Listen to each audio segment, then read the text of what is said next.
Menang atas klub Jepang tentu menjadi hal lumrah bagi tim sebesar Manchester City. Namun yang menjadi menarik adalah eksperimen yang dilakukan oleh Pep Guardiola terhadap formasi timnya di laga ini. Formasi racikan baru sang pelatih asal Spanyol menunjukkan meratanya kekuatan pemain tim Manchester Biru dan membuat bintang mereka tetap tajam. Eksperimen apa yang dilakukan oleh Pep Guardiola kali ini, bagaimana dampaknya, dan siapa pemain Manchester City yang dicampakkan di laga ini? Simak penjelasannya sebagai berikut. Manchester City menang atas saudara tirinya. Erling Haaland mencetak 2 gol dalam laga pramusim pertama Manchester City melawan saudara tirinya, tim Jepang yang sama-sama tergabung dalam City Football Group, yaitu Yokohama F. Marinos, pada laga Minggu petang 23 Juli 2023. Yokohama memimpin terlebih dahulu melalui gol yang dicetak oleh Anderson Lopez, dan 10 menit kemudian Ken Matsubara menggandakan keunggulan tim tuan rumah. Manchester City pun tak tinggal diam. Secara berturut-turut mereka membalasnya melalui gol John Stones menit 40 dan kemudian Julian Alvarez menit 43. Skor 2-2 berlanjut ke paruh kedua dan kemudian Erling Haaland dan Rodri menjauhkan jarak menjadi 2-4. Ditipiskan menjadi 3-4 pada menit 86 oleh Yokohama. Namun kemudian Erling Haaland mengambil alih tanggung jawab dan memastikan kemenangan The Sky Blues dengan skor akhir 3-5. Eksperimen Guardiola tunjukkan kedalaman skuad Manchester City. Pep Guardiola tampak menggabungkan pemain muda dengan pemain senior sebagai starter di laga ini, termasuk pemain baru mereka Mateo Kovacic. Dari 11 pemain yang menjadi starter skuad Guardiola, terdapat 3 pemain muda usia. Mereka adalah Julian Alvarez 23 tahun, kemudian gelandang James McAtee yang masih berumur 20 tahun, serta gelandang Cole Palmer yang masih berusia 21 tahun.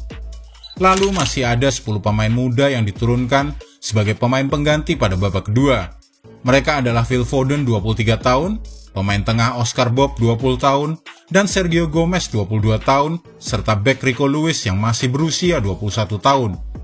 Hasilnya, bisa kita lihat. Para pemain muda awalnya tampak grogi dan berakibat 2 gol pertama dicetak oleh pemain Yokohama di laga ini. Namun kepercayaan diri mereka segera tumbuh dan berhasil mendominasi jalannya pertandingan. Bagi pemain muda selain Julian Alvarez dan Phil Foden, jam terbang tambahan ini menambah kepercayaan diri mereka dan terbukti mereka mampu mengatasi demam panggung dan ikut mengantarkan kemenangan Manchester City. Hal ini menunjukkan kedalaman skuad Manchester City yang merata. Para pemain muda Manchester City ini siap diturunkan apabila para senior mereka akan diistirahatkan untuk alasan tertentu.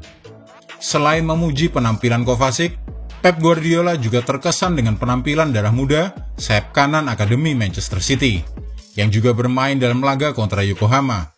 Dia adalah Oscar Bob. Oscar dianggap merupakan talenta bagus seperti Phil Foden dan Rico Lewis yang layak naik level masuk ke tim utama. Masih andalkan dominasi penguasaan bola. Data pertandingan menunjukkan dominasi The Sky Blues sepanjang pertandingan ini. Cara bermain Manchester City terlihat jelas saat mereka berusaha mendominasi permainan dengan penguasaan bola hingga 66% selama 90 menit.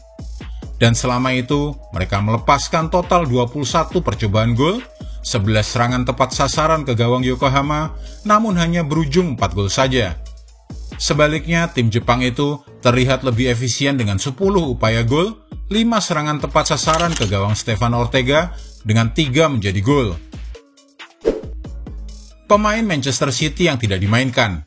Sama seperti semua laga pramusim sebelumnya, Pep Guardiola memanfaatkan babak kedua untuk melakukan 10 pergantian dengan tujuan agar hampir semua pemain mendapatkan waktu bermainnya. Satu-satunya posisi yang tidak diganti selama 90 menit adalah kiper Stefan Ortega. Kiper asal Jerman itu dimainkan sepanjang pertandingan. Namun ada 3 pemain Manchester City yang tidak kebagian menit bermain di laga melawan Yokohama ini. Mereka adalah kiper Ederson Moraes, kiper Scott Carson, dan gelandang asal Belgia andalan Pep Guardiola, yaitu Kevin De Bruyne. Absennya Kevin De Bruyne dalam laga ini karena masih dalam pemulihan cedera. Namun Pep Guardiola memastikan bahwa pemain Belgia ini akan bisa dimainkan saat laga pramusim berlanjut melawan Bayern Munchen dan Atletico Madrid. Menarik untuk dinantikan.